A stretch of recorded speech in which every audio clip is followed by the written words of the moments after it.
할렐루야, 반갑습니다. 경산정의를 섬기는 김종훈 목사입니다.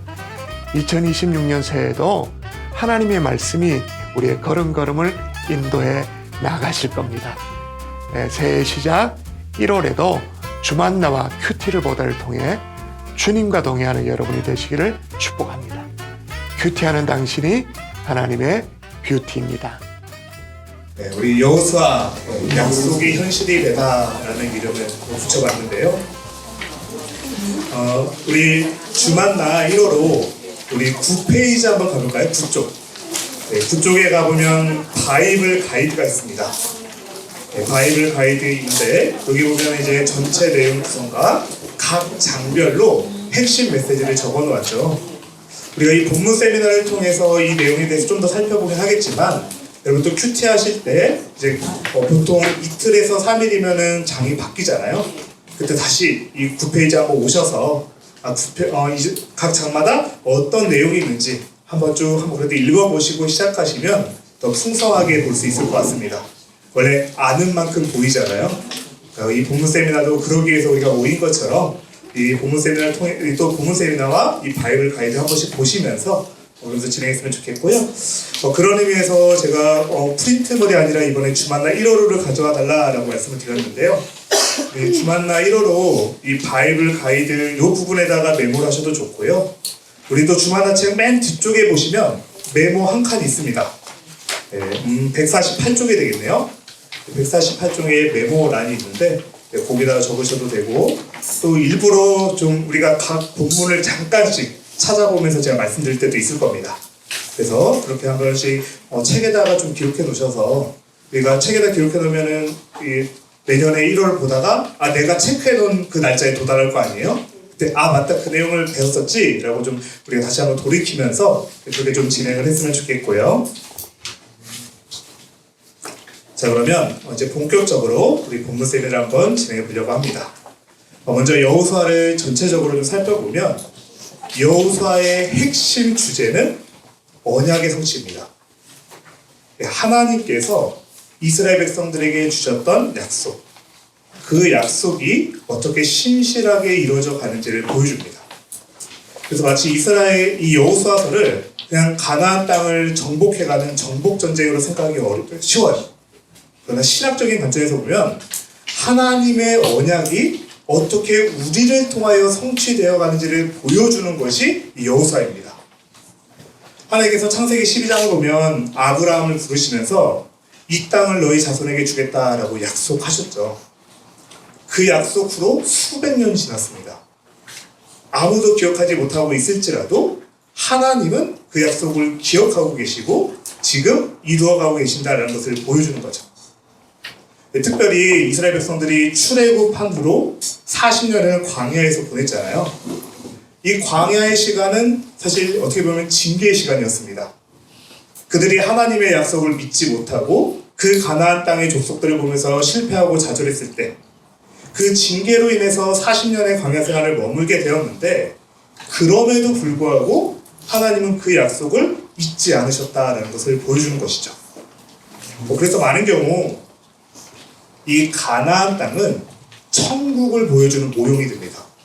하나님 나라 천국을 보여주는 그림자, 그 모형이 되는 것이죠. 왜냐하면 하나님이 약속하신 땅이고요, 하나님이 왕이신 땅이고요, 하나님의 백성이 거한 곳입니다. 그래서 이 가나안은 천국의 모형이다라고 이야기를 하죠. 그래서 예표, 그림자라고도 합니다. 그런 의미에서 이 여호수아라는 이름 자체가 굉장히 특별한 의미가 있어요. 여호수아가 히브리어로 하면 예호수아쯤 되거든요. 근데 그 뜻이 뭐냐? 여호와는 구원이시다입니다. 여호와는 구원이시다. 이게 여호수아의 뜻인데, 이 히브리어로 여호수아잖아요. 헬라어로 하면 예수가 됩니다. 네. 그러니까 여호수아와 예수는 같은 말이에요. 같은 뜻이에요. 그러니까 우리도 그렇죠. 우리가 한국 이름으로 베드로인데 미국에서 그러면 어떻게 돼요? 피터가 되죠. 네. 다니엘이냐 데니얼이냐 약간 그런 차이듯이 히브리어로 여호수아가 이제 헬라어로는 예수가 됩니다. 여호수아, 예수와 예수로 발음이 시대적으로 바뀌어간 거예요. 즉 같은 뜻이에요. 그리고 이 부분은 좀 별표를 만땅으로 치셨으면 좋겠는데요. 여호수아에서 정말 중요한 키워드 헤렘입니다. 히브리어로 헤렘. 이 헤렘이 여호수아서 전체를 관통하는 굉장히 중요한 핵심 주제예요. 그리고 이 주제가 다음에 이어지는 사사기에도 나오고요, 사무엘서에도 나옵니다. 그래서 여러분이 지금 본문 세미나를 통해서 이 여호수아에 대해서 배우고 계신데, 이 여호수아 할 때 다른 거 다 놓쳐더라도 한 가지를 내가 가져가야 된다라고 하면 이 헤렘이라는 개념을 좀 가져가셨으면 좋겠어요. 그러니까 이 헤렘이 무슨 뜻이냐? 우리 성경에는 진멸하다라고 표현해 놓게 됐습니다. 진멸하다라고 번역해 놨는데, 철저히 파괴해서 없애버리는 것, 완전히 파괴해서 없애버리고 하나님의 거룩하심을 드러내는 게 헤렘이에요. 그러니까 이스라엘 백성이 가나안 땅에 들어간 것은 단순히 그 땅을 차지하려고 들어간 게 아니라 그 가나안의 우상들, 가나안의 죄악들을 철저히 파괴해서 하나님을 드러내고 하나님께 드리는 것, 이것이 바로 이스라엘 백성이 가지고 있었던 사명입니다. 자, 그럼 여기서 문제. 자, 지금 죄로 가득한 그 가나안 땅을 철저히 파괴하는 헤렘을 위해서 갔잖아요. 그럼 만약에 이스라엘 백성이 이 헤렘의 본분을 잊어버리고 사명을 잊어버리고 가나안의 것을 취하면 어떻게 될까요? 그렇죠. 어떻게 보면 우상숭배에 빠지는 거죠? 네, 맞아요. 진멸의 대상이 됩니다. 즉, 헤렘하지 않으면 헤렘의 대상이 됩니다. 이스라엘의 그 혈통이 그들을 구원해주지 않아요. 그들이 그 땅에서 하나님의 명령대로 헤렘을 행하면서 거룩하게 살아가야지, 그 땅의 것을 취하고 우상을 숭배하게 되면 헤렘의 대상이 됩니다. 이 이야기를 오늘 본문 세미나 본문을 통해서도 다시 한번 살펴볼게요. 나중에 또 나올 주제이고 계속해서 나올 주제이기 때문에 잠깐 넘어가면요. 아까 이야기했듯이 여호수아의 이름 뜻 자체가 예수를 나타낸다라고 했잖아요. 그런 관점으로 보면 모세와 여호수아의 특징이 보여요. 모세는 율법을 상징하는 인물입니다. 그래서 신약 성경에도 보면은 모세가 우리에게 이렇게 말했다라고 하잖아요. 예수님한테. 모세를 통해서 하나님께서 시내산에서 율법을 주셨고, 또 성막제도를 통해서 하나님께 제사 드릴 수 있는 방법을 주셨죠. 그러면서 모세는 율법을 상징하는 인물인데, 그 모세는 율법을 통해서 죄를 깨닫게 해줘요. 이게 왜 죄인지, 어떤 게 죄인지 우리가 생각하지 못했던 걸로 죄라는 것을, 하나님이 미워하는 죄라는 걸 지적해 줍니다. 그러나 그 율법은 가나안 땅에 들어가게 해주지 못해요. 그러니까 율법을 상징하는 모세는 이스라엘 백성들을 가나안 앞까지만 인도했습니다. 광야에서 모세를 죽게 되죠. 근데 예수님과 이름의 뜻이 같은 여호수아는 그 이스라엘 백성들을 가나안 땅으로 인도해 줍니다. 여호와는 구원이시다. 그 여호와 하나님, 그 예수 그리스도께서 우리를 하나님 나라에 들어가게 해준 것처럼, 모세와 비교했을 때 모세는 율법을 상징하고 여호수아는 예수님의 그 구원을 상징하는 인물입니다. 약속의 땅으로 우리를 인도해 가신다라는 것이죠. 자, 우리 앞서 말했듯이 헤렘에 대해서 너무나 중요하기 때문에 잠깐만 다시 살펴보면, 헤렘은 철저히 파괴하는 것을 뜻해요. 그래서 하나님의 공의로운 심판입니다. 그래서 죄에 대해서 하나님은 오래 참으시죠. 그러나 반드시 심판이 있습니다. 그 심판을 보여주는 게 헤렘이라는 개념인 거죠. 또한 이스라엘 백성들에게 중요한 것은 그 하나님의 거룩하심을 보존해야 됩니다. 그 하나님의 거룩을 계속해서 지켜나가고 이어나가야 되는 거예요. 마치 물 위에 떠있는 오리, 그 오리가 그 털이 오리에서 나오는 기름으로 젖어있어서 물에 방수가 된다라고 하잖아요. 근데 그 물이 털에 스며들게 되면 가라앉는 것처럼, 비록 그 땅을 살아가지만 그 땅에서 하나님 주시는 거룩한 기름을 가지고 구별되어 살아가야 되는 존재가 이스라엘 백성인 겁니다. 그래서 이것을 보면 우리 그리스도인이 어떤 존재인지를 알 수 있죠. 우리는 예수님이 이 땅에 오심으로 이미 지금 이 땅에 임한 하나님 나라를 살아가는 하나님의 백성입니다. 그러나 하나님은 하나님 나라를 아직 완성되지 않았죠. 그래서 우리는 이미와 아직 사이에서 하나님의 거룩하심을 붙잡고 살아가는 존재예요. 그렇기 때문에 제약된 땅에서 하나님의 거룩하심을 드러내고 거룩한 백성으로 살아내는 존재가 바로 우리인 것입니다. 그러면서 결론적으로 이 여호수아의 주제는 정복이 아니에요. 정복보다 중요한 것은 거룩입니다. 아무리 그 땅을 차지했어도 그들이 거룩을 잃어버리면 차지한 게 아니에요. 가나안 땅에 하나님의 거룩하신 심판을 드러내고 거룩한 백성으로 그 땅을 살아내는 것, 이것이 바로 이스라엘 백성에게 주어진 사명이고 헤렘의 핵심입니다. 자, 그리고 여호수아서를 좀 전체적으로 살펴보면 9페이지에 나와 있습니다. 우리 9페이지, 주만나 9페이지, 거기 바이블 가이드에 보면 전체 내용 구성이라고 되어 있죠. 물론 이거는 좀 성경학자들마다도 조금씩 다르게 해석을 해요. 조금씩 다르게 해석하는데, 물론 이제 성경학자들은 되게 다양한 의견들이 있지만, 우리가 마치 고등어를 살 때, 고등어 살게요 라고 하면 토막 내주세요 그러면 조림용이에요, 구이용이에요, 다르게 하죠. 닭도 마찬가지죠. 우리가 주만나 1월의 본문을 살펴볼 때에 가장 우리가 쉽게 이해할 수 있고 또 도움이 되는 구조로 나누는 게 이와 같습니다. 그래서 1장 1절부터 5장 12절까지가 가나안 정복을 위해 준비하는 모습을 보여주고 있어요. 근데 그 모습이 좀 특이하죠. 분명 전쟁을 준비하는데 그 모습은 전쟁을 준비하는 자들의 모습이 아닌 거예요.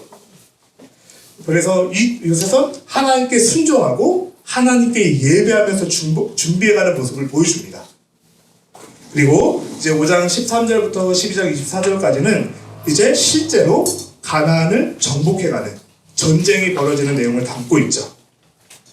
근데 우리 이번에 본문이 어디까지예요? 13장 14절까지. 그러니까 이 앞의 내용들, 위에 있는 두 토막을 우리가 중점적으로 살펴보게 될 겁니다. 그리고 이제 2월 후에는 그 다음 내용들이 이어지겠죠. 계속해서 이 가나안 땅을 지파별로 분배해서 차지해가는 과정들, 또 그 가나안 땅에 이제 정착해서 어떻게 이스라엘 백성들이 행하고 있는지를 보여주는 게 이 여호수아서입니다. 그래서 오늘은 우리가 1월호 본문 세미나이기 때문에 앞의 내용들을 주로 살펴보게 될 거고요. 그리고 이제 다음 세미나 때는 이제 2월호 본문을 살펴보게 될 겁니다. 자, 그러면 우리 본격적으로 이제 본문에 대해서 좀 강의를 해보려고 하는데요.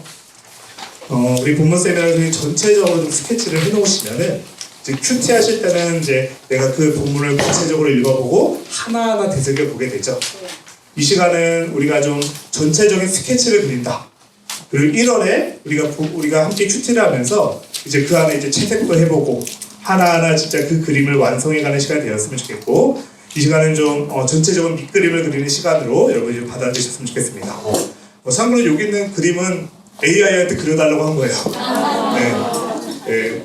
여호수아 1장을 그림으로 그려줘라고 했더니 이렇게 그려주더라고요. 네, 예수님이 아니라 여호수아인 거죠. 오해하실까봐. 그래서 이거는 그냥 AI가 그려준 그림이기 때문에 크게 의미를 갖진 않으셔도 됩니다. 그냥 1장의 내용을 한번 상기시켜주는 그림이다라는 의미로만 그냥 받아들이시면 좋겠고요. 우리 주만나 1월 후에는 이 1장의 말씀을 1일과 2일, 이틀에 걸쳐서 다루고 있거든요. 근데 1절을 보면, 이 여호수아서 1장 1절을 보면 이렇게 시작해요. 여호와의 종 모세가 죽은 후에. 그러니까 여호수아가 처음 시작하는데 그 시작이 여호와의 종 모세가 죽은 후다라고 그 상황을 알려주죠. 지도자가 바뀐 겁니다. 그런데 이스라엘에게 모세는 어떤 존재예요?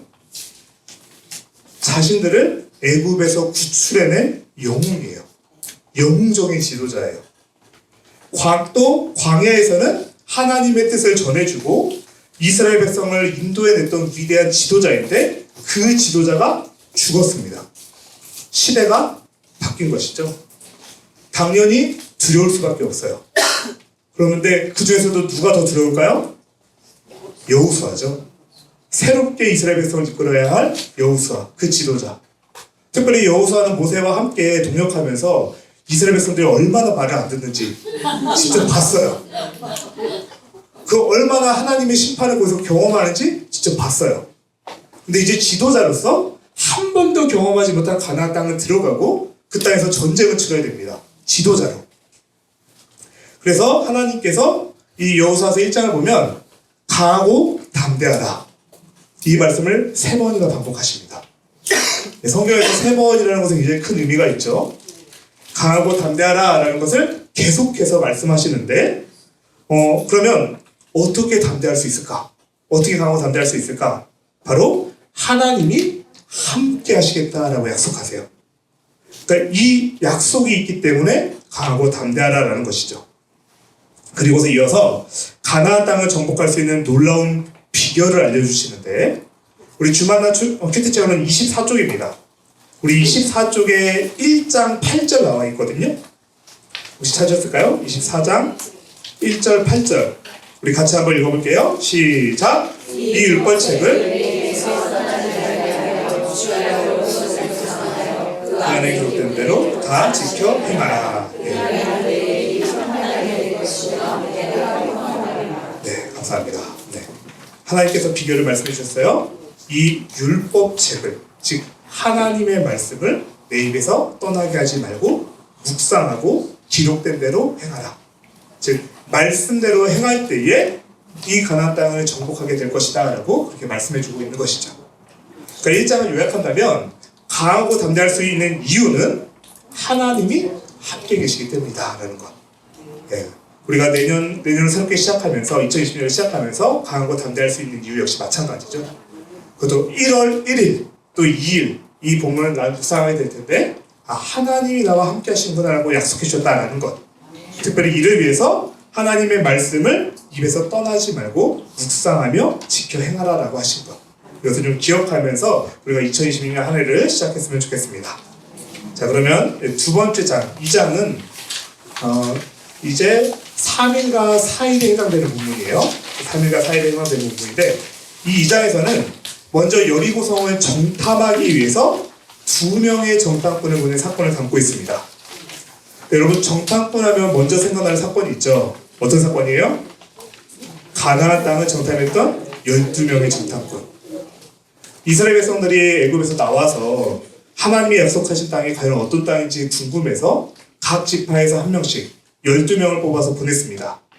근데 무려 10명의 정탐꾼들이 다 그 땅을 악평하면서 하나님을 원망했죠.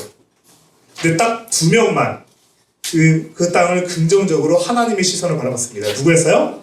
여호수아와 갈렙. 그래서 여호수아와 갈렙만 이 가나안 땅에 들어가게 되죠. 그렇듯 어떻게 보면 그 오래전 한 40여 년 전에 했던 정탐은 실패로 끝났어요. 그런데 이제 다시 40년의 지나 그 광야에서 하나님의 백성으로 살아가는 하나님을 의지하는 훈련을 한 후에 이제 가나안 입성을 앞두고 아직 가나안 땅에 안 들어갔어요. 먼저 2명의 정탐꾼을 보냅니다. 그리고 그 여리고성에서 아주 중요한 인물을 만나게 되죠. 바로 기생 라합입니다.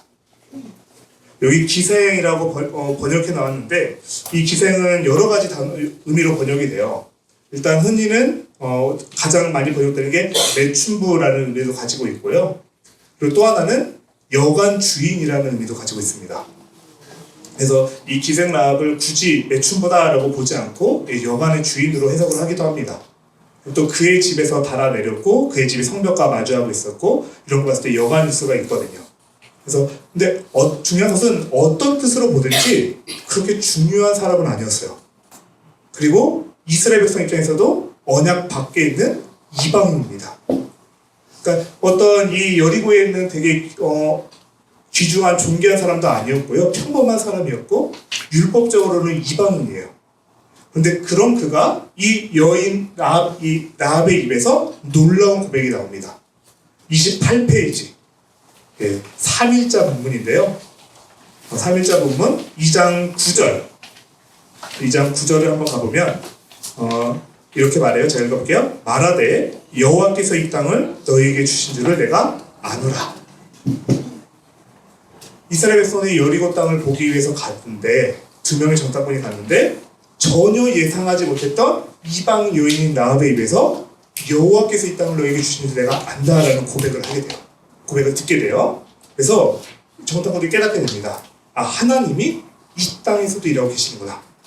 하나님께서 그 약속을 성취하시는구나 라는 것을 깨닫게 되고 또 이 라합의 도움을 통해서 여리고성에서 빠져나오게 됩니다. 그때 라합에게 한 가지 약속을 하죠. 여리고성에 정복 전쟁이 일어날 것인데 그때 이 창문에 붉은 줄을 걸어둬라. 이 붉은 줄을 걸린 집안에 있는 사람들은 전쟁 가운데서 무사할 것이다 라고 생명을 보존하게 될 것이다 약속하게 돼요. 근데 라합이 이 결단을 하는 게 쉬웠을까요? 어려운 결단이에요. 어떻게 보면 내가 살고 있는 우리나라를 침범하기 위해서 정탐 온 사람들을 숨겨주는 일이고, 또 특별히 여리고 왕이 이 사람들을 찾고 있어요. 그런데 숨겨준다는 것은 목숨까지도 걸고 결단하여서 행동한 것입니다. 그리고 그 약속대로 그 집안에 거하는 사람들은 살게 되죠. 믿음의 결단은 행동으로 이어집니다. 그리고 그 행동이 나와 그 가정을 심판날에 구원받게 하는 놀라운 사건이 벌어지는 것이죠. 게다가 더 놀라운 것은 이 라합이 나중에 다윗 왕의 고조할머니가 됩니다. 이 라합의 족보에서 다윗이 태어나고 그 다윗의 족보에서 예수 그리스도가 오신 것이죠. 그러니까 라합이라는 이방 여인이 다윗과 예수님의 족보에 들어가는 놀라운 역사가 일어납니다. 그것이 이제 라합의 사건이고요. 자, 3장에서 드디어 요단강을 건너요. 네, 우리 5일과 6일, 1월 5일과 6일에 이 3장을 보게 될 텐데 드디어 요단강을 건너서 가나안 땅에 들어가게 되는데 시기가 안 좋아요. 네, 40페이지 우리 3장 15절. 제가 지금 일부러 이렇게 며칠 본문이 찾는 것은 밑줄을 좀 쳐놓으시라는 뜻입니다. 왜냐면 그래서 우리가 나중에 6일차 본문 봤을 때 맞다 그때 이거 나눴었지 기억나게 하기 위해서 일부러 주만나 본문을 보는 거니까요. 우리 3장 15절 말씀 같이 한번 읽어볼까요? 요단이 곡식 거두는 시기에는 항상 언덕에 넘치더라.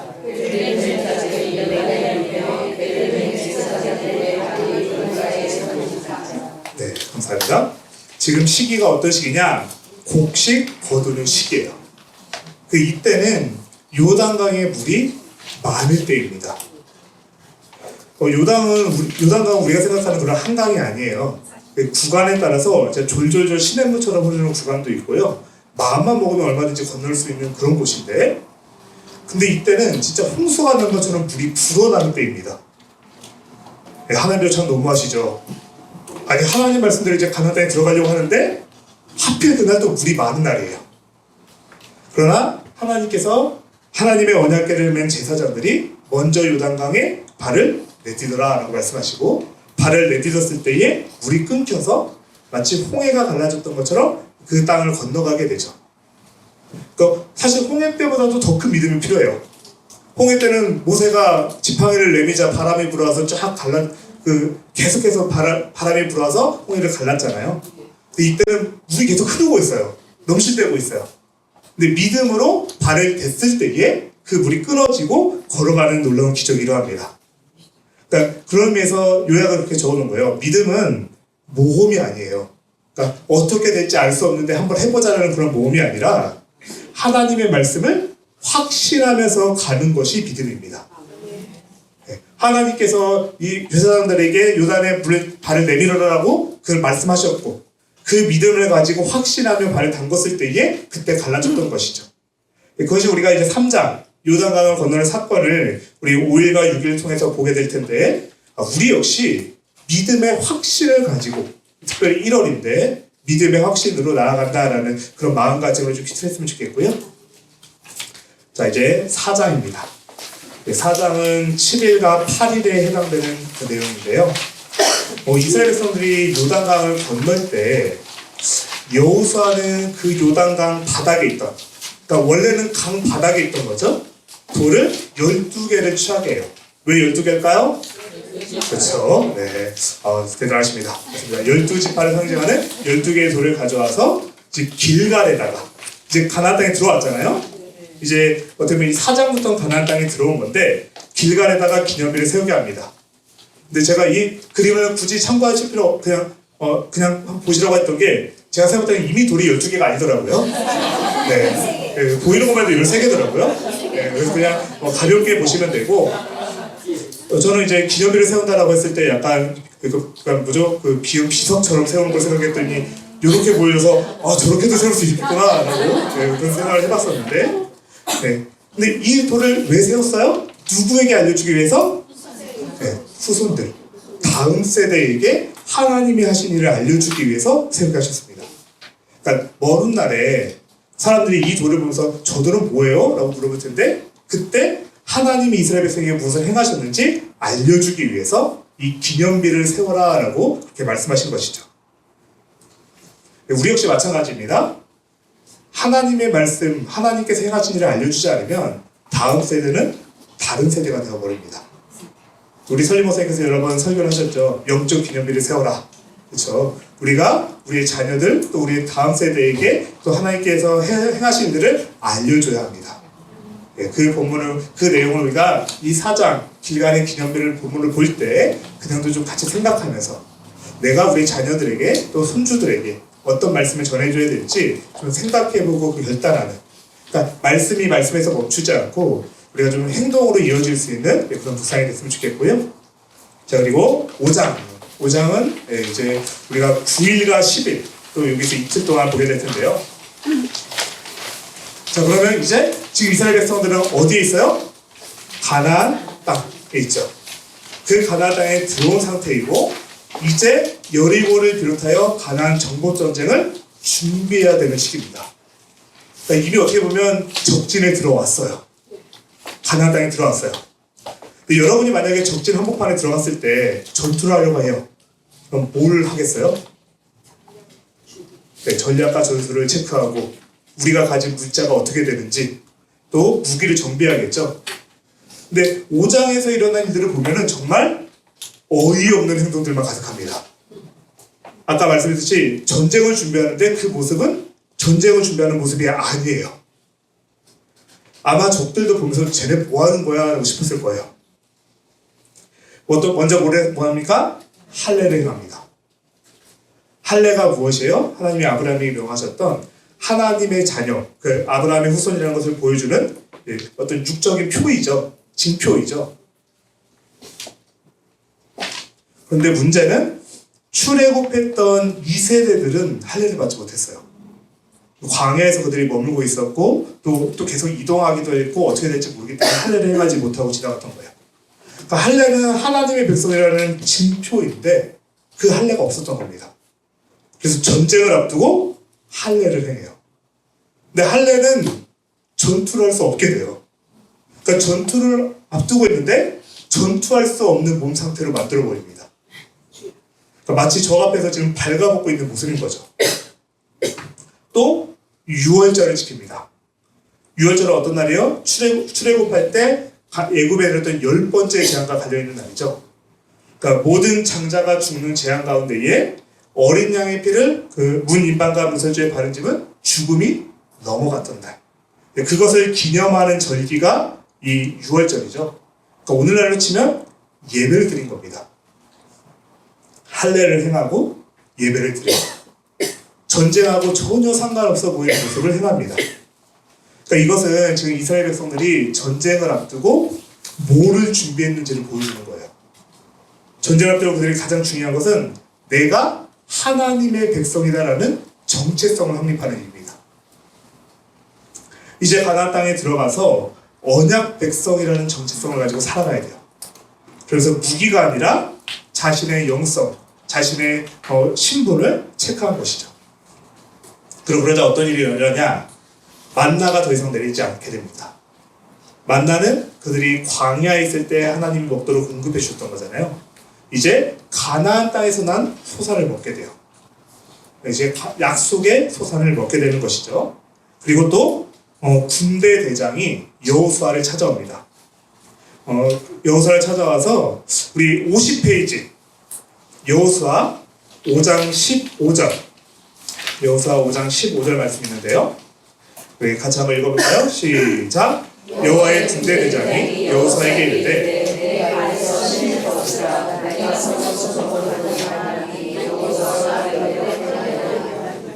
네, 감사합니다. 여호수아에게 내 발에서 신을 벗으라 라고 말씀하시죠.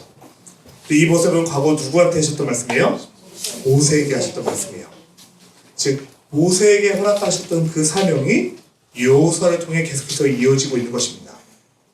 또 동시에 나의 신을 벗고 이제 하나님이 하시는 일을 보라라는 것이죠. 그러니까 이 전쟁의 주인이 하나님이심을 하나님께서 친히 지금 보여주고 계신 겁니다. 자, 여기까지가 우리가 앞선 바이블 가이드 9장에 설명했던 전체 내용 중에 첫 번째 토막, 순종과 예배로 전쟁을 준비했다라는 그 내용입니다. 그러니까 이스라엘 백성들이 가나안 땅에 어떻게 들어가게 됐는지, 또 전쟁을 앞두고 이스라엘 백성이 무엇을 했는지를 보여주죠. 네, 우리가 이제 또 1월 중에 본문을 보면서 오늘 여기 5장까지가 아까 말씀드렸던 우리 본문 9일과 10일까지 10일까지의 본문인데요. 우리가 10일까지의 본문을 보면서 좀 10일에다 이렇게 딱 체크를 해놓으시고 앞의 내용들을 한번 다시 한번 요약해 보셨으면 좋겠어요.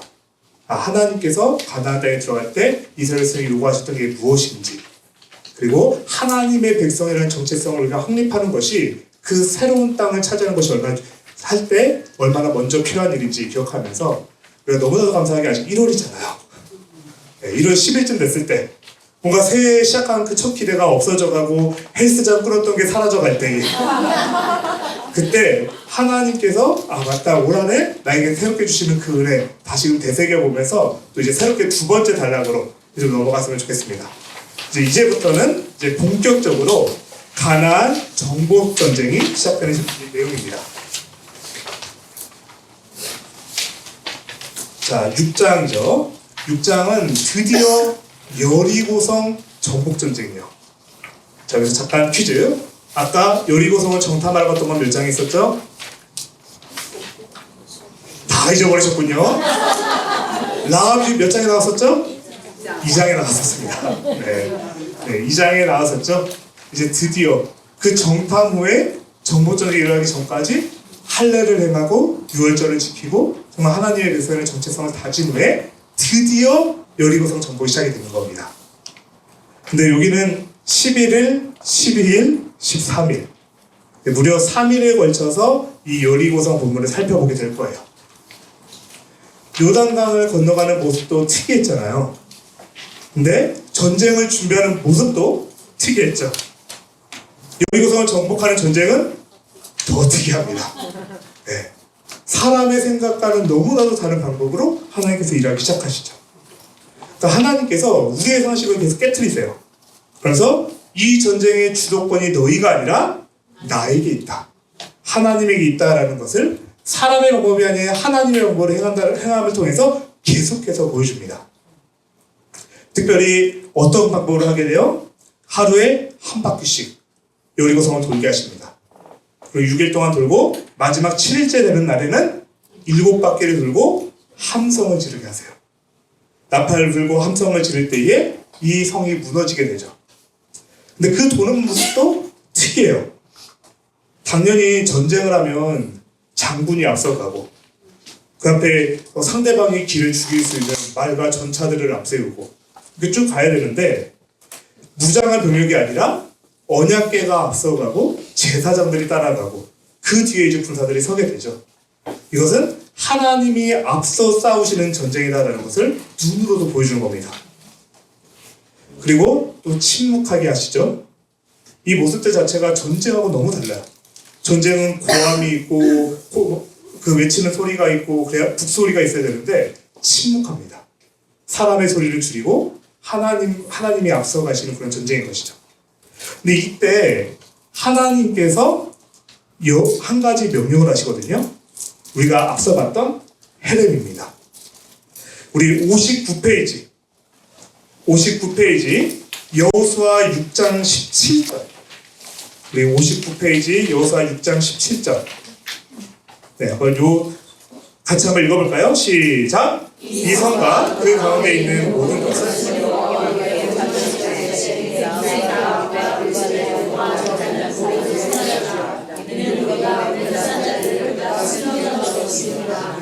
감사합니다. 여러분, 여기서 특별히 온전히 바치되라고 되어 있잖아요. 이 부분을 좀 체크해 주세요. 온전히 바치되.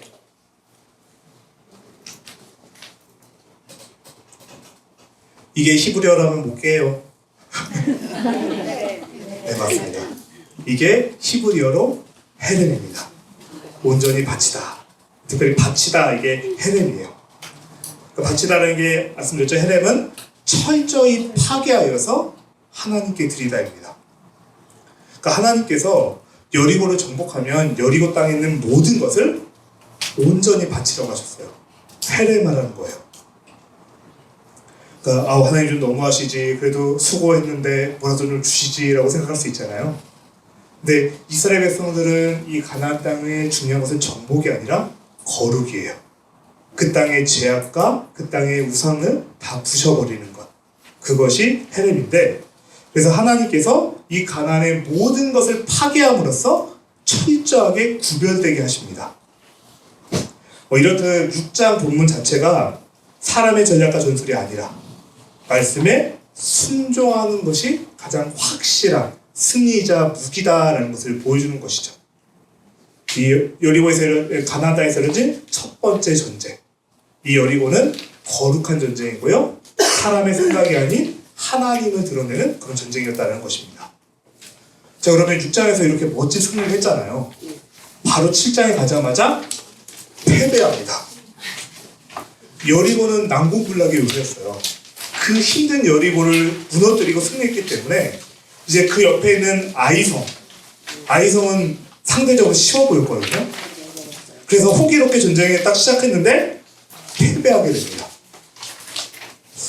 아니 하나님 어떻게 이 큰 승리를 경험해도 이렇게 바로 좌절하게 하십니까? 라고 생각할 수 있잖아요. 근데 왜 우리가 패배했을까? 그 실패의 원인을 찾아갔더니 죄예요. 하나님께서 헤렘을 명하셨는데 헤렘하지 않았습니다. 누가? 아간이. 헤렘하려고 보니까 너무 아까운 거예요. 그 땅에 있는 그 전리품들이 너무 아름다운 거죠. 여리고성을 무너뜨렸더니 막 구찌 가방이 있고, 제가 브랜드도 잘 몰라가지고 샤넬 백이 있고 있는데 너무 아까워 보이는 거예요. 그래서 그것을 숨겨둡니다. 자신의 장막 밑에 숨겨두죠. 그러니까 헤렘의 대상을 내가 취했어요. 이스라엘 백성들은 몰랐어요. 누구나 아세요? 하나님을 아세요. 그래서 아간 한 사람의 죄 때문에 이스라엘을 패배하게 하시는데, 하나님은 아간이 죄를 졌다라고 말하지 않으세요. 이스라엘이 범죄하였다라고 얘기를 하세요. 이스라엘 공동체의 그 거룩성을 중요하게 생각하신 겁니다. 아간 한 사람의 죄가 아니라 이스라엘의 죄다라고 말씀하시죠. 이스라엘 백성은 이제 하나님의 나라를 그 땅 가운데 드러내고 그 땅에 하나님의 영광을 드러내야 돼. 하나님의 거룩을 드러내야 할 백성인데, 그 죄가 이스라엘 백성 전체를 오염시킨 겁니다. 그러니까 죄는 전형성이 있어요. 한 사람의 죄인 것 같고 너무 작은 죄인 것 같지만 그 죄가 공동체 전체를 어지럽힙니다. 그래서 하나님께서 이처럼 철저하게 죄에 대해서 거룩할 것을 명하신 것이죠. 그래서 그 아간을 결국 처형하게 되는데, 그 처형한 곳이 아골 골짜기입니다. 지금 이 아골이라는 뜻은 괴로움이라는 뜻이에요. 우리가 찬송가에도 아골 골짜 핀들에도 복음 들고 가오리다, 그 차이 있잖아요. 아골은 괴로운 곳입니다. 그 어떻게 보면 죄를 도려내야 되는 그 아픔이 있는 것, 그것이 아골 골짜기가 되는 것이죠.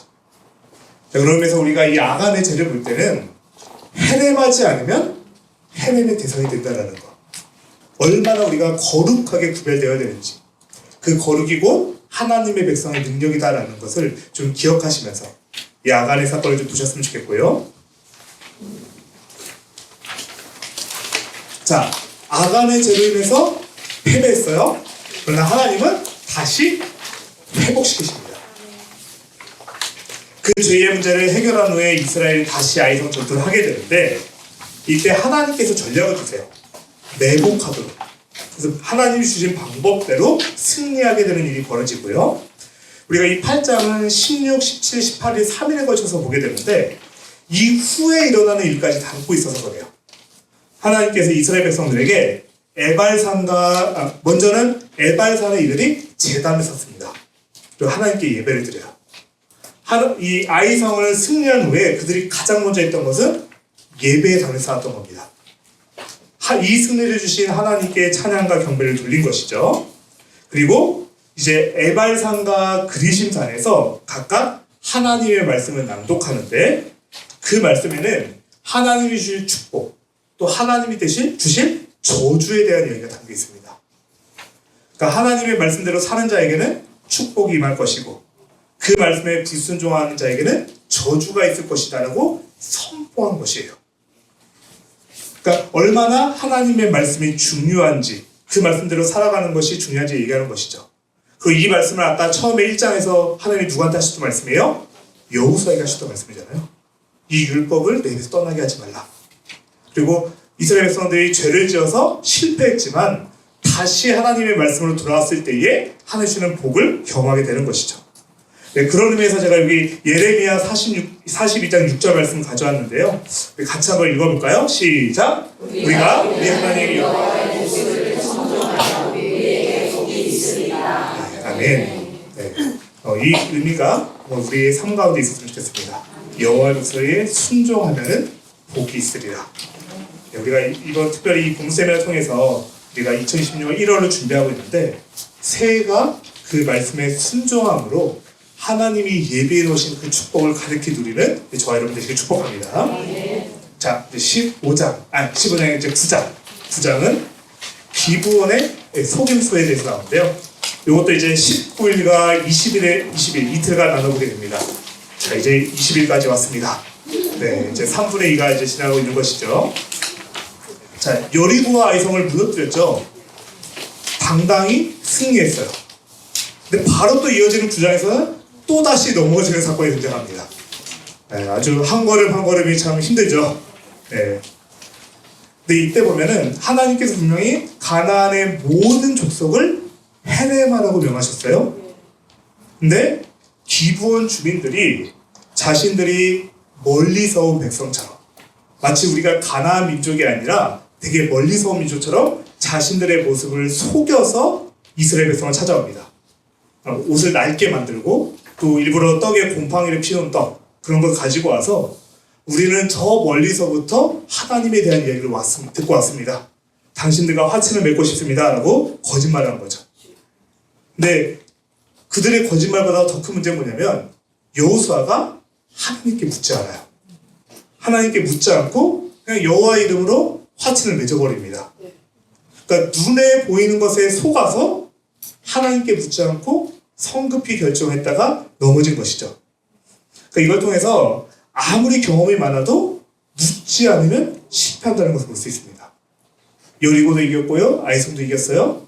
내가 순장으로 몇 년을 섬겼고 교회에서 얼마나 봉사를 많이 해서 그 정도는 내가 할 수 있어. 하지만 하나님께 묻지 않고 기도하지 않고 행하면 실패하게 됩니다. 그래서 우리가 이제 이때쯤 이제 1월 3분의 2 지점인데 하나님께 기도하는 것 그것이 얼마나 중요한지 좀 다시 생각해봤으면 좋겠고요. 근데 이것은 또 동시에 굉장한 하나님의 은혜를 보여줍니다. 그러니까 이스라엘 백성 입장에서는 해렘을 해야 되는데 해렘을 실패했죠. 근데 기브온 족속 입장에서는 해렘의 대상이었는데 이들이 하나님의 자녀로 들어가게 됩니다. 원래는 진노의 자녀예요. 진노를 받아야 돼요. 근데 하나님의 백성으로 들어가게 되고 여호와의 성전 위에 불을 깃고 나무를 패는 일을 하게 됩니다. 그리고 이 기브온 족속들이 계속해서 성전의 봉사자들이 되고 나중에 바벨론 포로로 끌려갔다가 해방되어 돌아올 때도 이들의 후손들이 다시 돌아와서 성전을 섬기게 됩니다. 그러니까 어떻게 보면은 이스라엘 백성 입장에서는 기도하지 않고 했다가 실패하고 넘어진 사건이지만 기브온의 입장에서는 하나님의 진노를 받아야 할 대상이지만 하나님의 은혜로 하나님의 성전을 섬기게 된 그런 복을 받게 되는 거예요. 그리고 그게 우리이죠. 네. 마땅히 하나님의 진노를 받고 심판의 대상이지만 하나님께서 구원하시고 하나님의 자녀 삼으시고 하나님의 성전을 위해 봉사하는 일에 그들을 삼으십니다. 어떻게 보면 우리가 이 기브온 이 9장의 말씀을 나눌 때 그 두 가지를 좀 동시에 한번 묵상해 봤으면 좋겠어요. 하나님께 우리가 기도하고 해야 된다는 것, 그러나 동시에 진노의 자녀조차 하나님께서 긍휼히 여기시고 또 그들을 통하여 하나님 섬기는 일을 맡기신다는 것. 우리가 이 양쪽의 이야기를 좀 같이 보면서 이 9장의 말씀을 좀 살펴봤으면 좋겠고요. 자, 이제 10장까지 넘어갑니다. 10장은 절수가 굉장히 많아요. 1절부터 43절까지 되는데, 그래서 우리가 무려 4일에 걸쳐서 보게 됩니다. 21일, 22일, 23일, 24일, 4일에 걸쳐서 보게 되는데, 그래서 내용을 좀 간략하게 정리했어요. 왜냐면 그 내용들은 이제 우리가 그날 본문하면서 이제 이 스케치 해놓은 걸 바탕으로 좀 여러분 채색을 하셨으면 좋겠고, 오늘은 좀 간단히 내용 정리했으면 좋겠는데, 자, 가나안에 예루살렘 땅을 다스리던 왕이 있었습니다. 이 왕의 이름은 아도니 세덱이에요. 네. 그 집 세덱 이름이 뭐더라? 아도니 세덱입니다. 네. 이거 기억하시도록 말씀드린 거예요. 네. 자, 근데 나중에 이스라엘 백성들이 그 예루살렘을 차지하게 되고 다윗 때 거기를 수도로 삼게 되잖아요. 그럼 이 예루살렘은 굉장히 좋은 위치에 있는 땅이에요. 그러니까 수도로 정할 만큼, 나중에 이스라엘 백성들이 수도로 정할 만큼 굉장히 힘있고 강한 그런 땅이거든요. 그 땅을 다스리던 왕이 아도니 세덱입니다. 그러니까 굉장히 힘이 있는 이 왕이었다라는 것이죠. 근데 이 아도니 세덱이 어떤 말을 듣게 되냐면, 기브온 족속이 이스라엘 백성과 화친을 맺었다는 얘기를 듣게 돼요. 그래서 이 아도니 세덱이 분노하여서, 이 이스라엘은 어떻게 보면 가나안 땅 전체를 보면 남부 쪽에 있잖아요. 이 남부 쪽에 힘이 셌던 5 국가가 연합해서 군대를 이루어서 기브온을 치러 갑니다. 이스라엘 백성 가러 온 게 아니라 기브온을 치러 가요. 근데 그러면 이스라엘 백성 어떻게 해야 돼요? 기브온을 도와줘야 돼요. 하나님의 이름으로 맹세했잖아요. 화친을 했잖아요. 그래서 기브온을 지키기 위한 이스라엘 백성과 남부 5개 연합군의 전쟁이 벌어진 것이 10장의 사건입니다. 근데 이 전쟁에서 놀라운 기적이 또 일어나요. 하늘에서 우박이 내려서 적군들을 다 쓸어버립니다. 93페이지. 우리 93페이지 한번 가볼까요? 여호수아 10장 11절. 11절 중간쯤을 보면 여호와께서 하늘에서 라고 되어 있는 부분 찾으셨나요? 네. 같이 한번 읽어볼까요? 시작! 여호와께서 하늘에서 큰 우박덩이를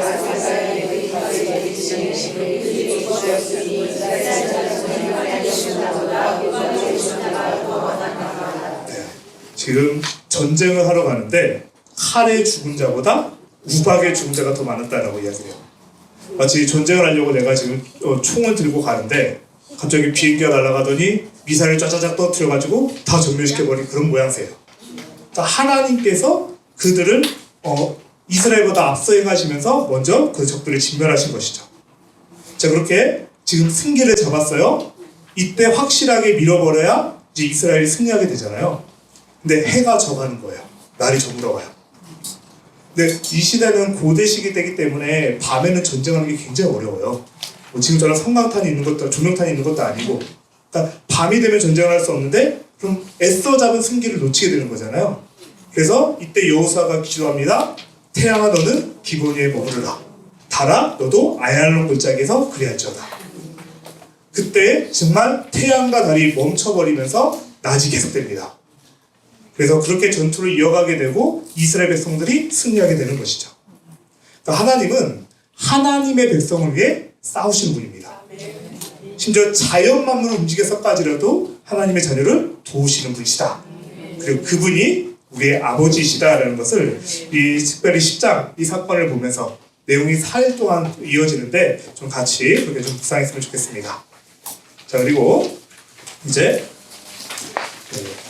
11장부터 13장까지 목사님 갑자기 3장을 합쳐버리시다뇨 힘드시군요 라고 생각하셨을 때 그건 아니고요. 이 11장부터 12장까지가 가나안 정복 전쟁이 어떻게 완성되어 가는지를 보여주고, 또 우리가 13장 14절까지잖아요.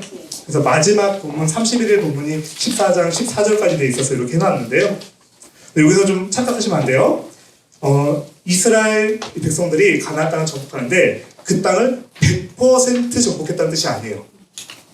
가나안의 굵직한 전쟁이 끝났고 누가 봐도 이스라엘 백성이 가나안 땅을 차지했다라는 의미로서 이 12장까지 내용이 이어진 겁니다. 자, 그래서 그런데 그 내용이 굉장히 많아요. 왕들의 이름도 계속 등장하고 그러기 때문에 이 시간은 좀 간략하게 정리해봤는데, 자, 앞서 가나안 어느 지역에 있던 5개 왕국하고 싸웠죠? 남부의 5개 국가. 그 세대 이름이 뭐라고요? 아도니 세대. 네, 아도니 세대가 남부 5개의 연합군. 이게 10장에서 정복했잖아요. 자, 그러면 남쪽은 끝났어요? 어디가 남았어요? 북부가 남았죠. 그 북부와의 전쟁이 11장입니다.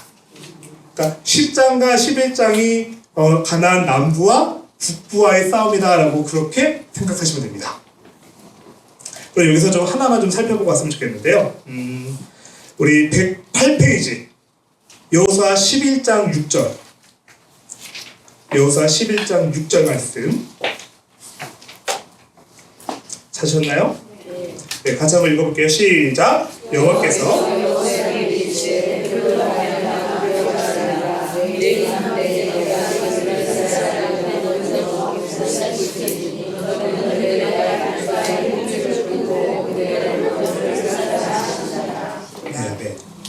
굉장히 많은 내용들이 있는데 하나님께서 이 북부와 싸울 때 승리를 주실 것인데 적군이 타고 있는 말에 뒷발의 힘줄을 끊어버리려고 하세요.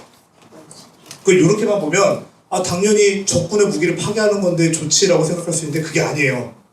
이미 전쟁에 승리해서 그 말들을 빼앗은 거예요. 그러니까 지금 이 말들은 우리 소유예요. 그들 안에서 전쟁에 이겨서 빼앗은 전리품인데 그 말들의 힘줄을 다 끊어버리려고 합니다. 그러니까 적군의 무기가 아니라 우리가 쓸 수 있는 무기를 파괴하라고 하세요.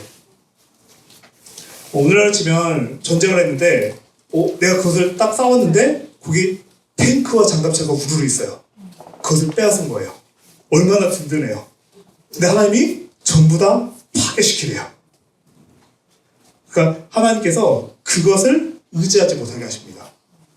그것만 있으면 사실은 전쟁할 때 이제 더 힘이 나고 적군이 봤을 때도 우리를 만만하게 못 볼 것 같은데 하나님께서 그 모든 것을 끊어버려서 그 군사력을 의지하지 못하도록 하나님만을 의지하여 계속해서 가나안 정복 전쟁을 이어가도록 하시는 것이죠. 자, 그리고 12장에는 왕들의 명단이 쭉 나오는데요. 왕들이 무려 31명이 나옵니다.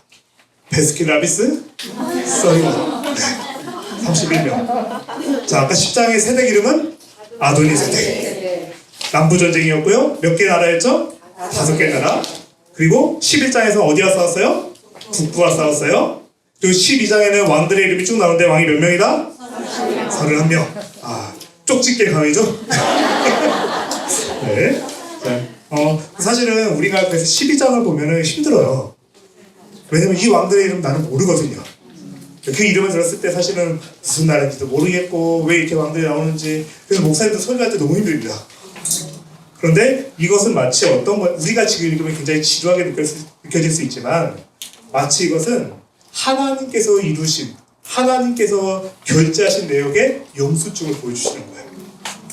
이 31명의 왕은 하나님의 약속이 빠짐없이 성취되고 있다는 것, 성취되었다라는 것을 보여주는 일종의 영수증인 겁니다.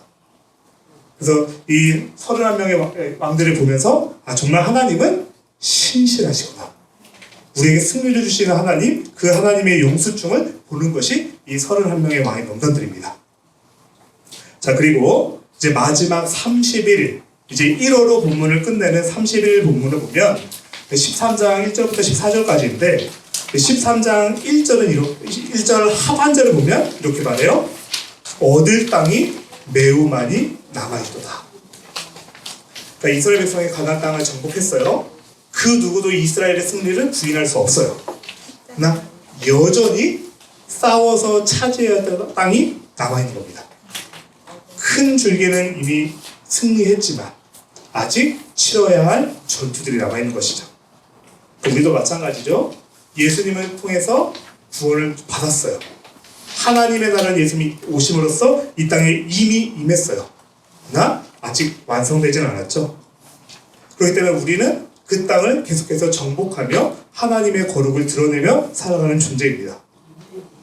이제 이후에 벌어질 그 가나안에서 계속되는 전쟁들, 또 우리가 이 땅을 살아내면서 하나님의 백성을 치러야 할 전쟁들에 대해서 또 이제 나누게 될 거예요. 자, 이렇게 오늘 1장부터 13장 14절까지 좀 숨가쁘게 좀 달려왔습니다. 여호수아서가 우리에게 보여주는 하나님은 어떤 분이시냐?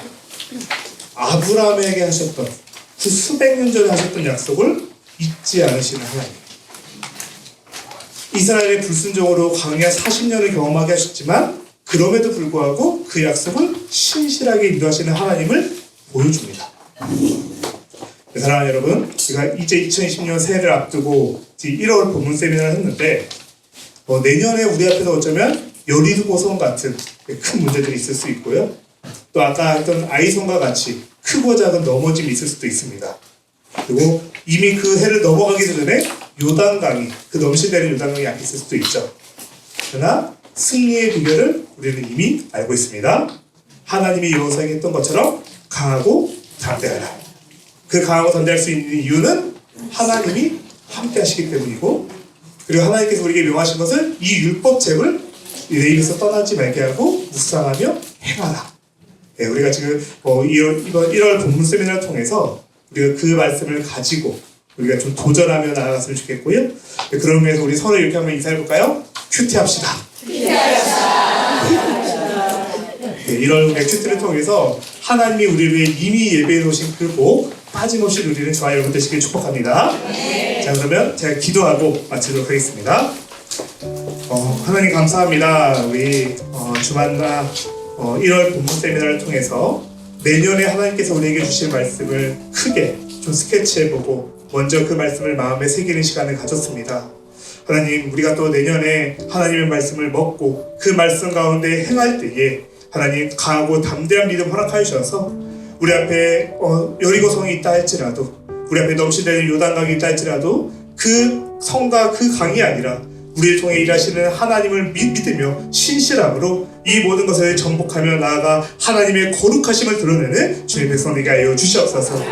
우리 통해 일하시는 하나님을 기대하며 예수님의 이름으로 기도합니다. 아멘.